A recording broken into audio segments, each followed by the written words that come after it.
Hello, I'm Daniel Juster, coming to you from Jerusalem, representing our ministry called Restoration from Zion of Tikkun Global. And we would really love to have you on our mailing list to be able to inform you of the ministries that we do and to present teaching that comes out regularly to those in our mailing list. We encourage you to get our books on these topics, Israel, the Church in the Last Days, Revelation, the Passover Key, now called Passover, the Key that Unlocks the Book of Revelation, and the book Mutual Blessing, which I will also talk about. Today I'm emphasizing these last two books, and we want to talk about the book of Revelation. You know, there are a lot of things about eschatology in the book of Daniel, in Isaiah, and we don't have time to go over all those things. The book of Daniel is a background both for the Olivet Discourses in Mark 13, Matthew chapter 24, and Luke chapter 21. And those are more difficult to interpret because some of these prophecies relate to the destruction of Jerusalem that would have taken place in the first century.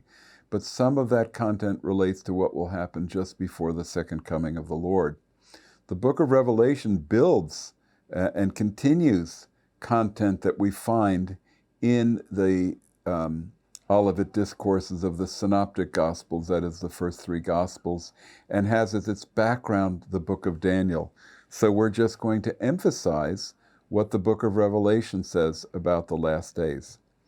All of the prophets emphasize that before the kingdom of God comes to this earth in fullness, there's going to be a time of terrible darkness and trial that will come upon the whole earth, a time of tribulation, a time that will lead to the ultimate day of the Lord where God will come in his mighty judgment and deliverance for his people. We find that there were days of the Lord that took place historically. The destruction of Israel under the Babylonians was a day of the Lord judging Israel. We read about the day of the Lord and the judgment of Egypt when Israel came out of Egypt and was delivered and went through the sea. But the interpretive context, the most helpful interpretive context for the book of Revelation is the book of Exodus and the events surrounding Passover and Exodus. So if you go through the book of Revelation, you will find that it is amazingly parallel to the first 20 chapters of the book of Exodus. Amazingly parallel.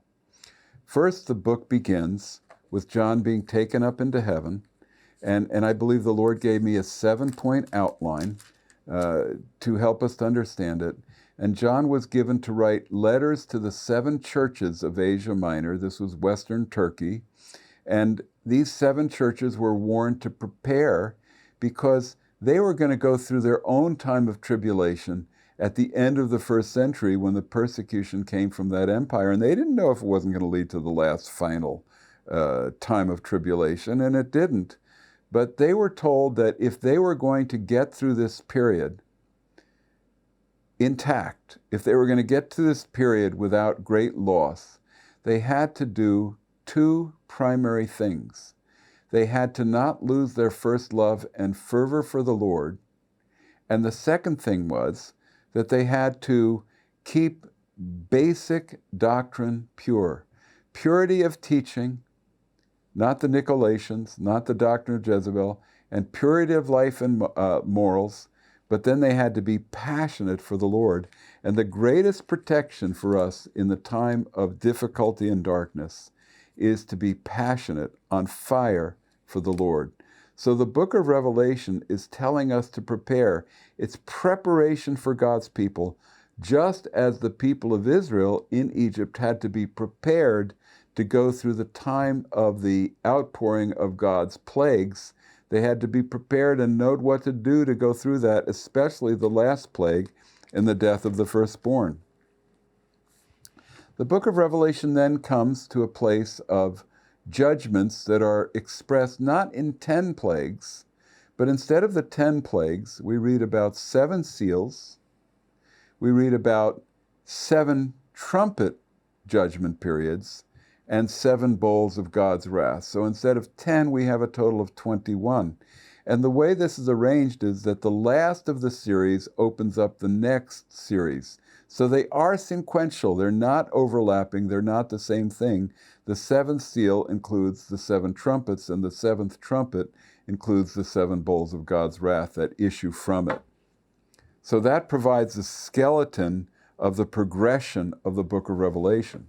So first we have preparation for God's people, but then we find in Revelation chapter 7 that God's people have to be sealed.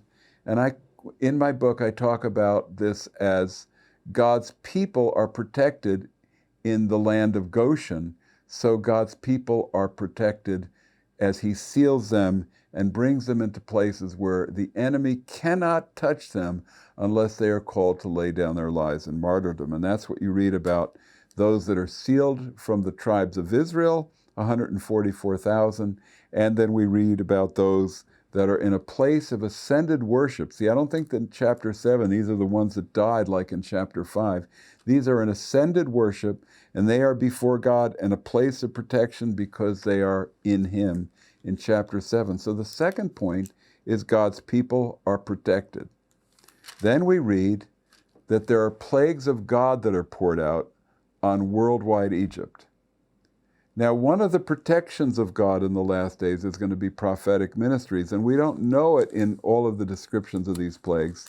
But in chapter 11, we read about the two prophets that are like Moses and Aaron, who are able to call down plagues as often as they wish. In chapter 11, verse 6, we read, they have the power to shut the heavens so that no rain may fall during the days of their prophesying, like Elijah. They have the power over the waters to turn them to blood and to strike the earth with every kind of plague as long as they desire. It's in these chapters that we read, chapter 11 and chapter 13, that the period of the two prophets, parallel to the period of Antichrist, is about 3.5 years. And it's the 3.5 year period, or 42 months, that is called the Great Tribulation. So you have God's people prepared, God's people protected. Then part of that protection is the prophetic ministry of these prophets and probably many others. Then you have plagues of God on worldwide Egypt. And then you have the revelation in chapter 13 of the last days Moses, who is the Antichrist. The Antichrist figure is extraordinarily like Pharaoh, and he has his false prophet, just like Pharaoh had his false magicians that duplicated some of the signs, but he will ultimately be defeated. So there you have this picture of the Antichrist. And then finally, at the end of this period, God is pouring out his wrath with the returning of the Lord in the seven bowls of God's wrath. And just as Egypt came to the edge of the Red Sea and they went through the Red Sea, even so the people of God will enter into a mighty deliverance. They will be delivered into the glory cloud, just as Israel went through the sea, and they will return with Yeshua. It's so interesting that the last days in the book of Revelation is both Israel and the church. They're both here together being delivered. You see it in chapter 7 and chapter 14. Chapter 14 probably describing the rapture of the saints. And then Jesus comes in the day of wrath and judges the nations, just like Pharaoh's troops drowned in the sea. So the troops of Antichrist drown in the wrath of God as it comes into Jerusalem. And that leads to entering into the promised land, the seventh point. So it's Pharaoh's troops drown in the sea. We get delivered through the glory cloud as through the sea. Then Pharaoh's troops drown in the sea. Antichrist and his armies are drowned in the wrath of God when Jesus returns. And then Jesus leads us into the promised land. And what the promised land will be like is described in Revelation chapter 21, the glorious age to come, an age where everybody enters into their destiny of mutual blessing. So that is the conclusion. It's a time of terrible darkness and trial, but a time of evangelistic success, revival, and victory, and ultimately we win with the return of the Lord. So get a hold of my book. You'll like it. More detail in the course. God bless you all.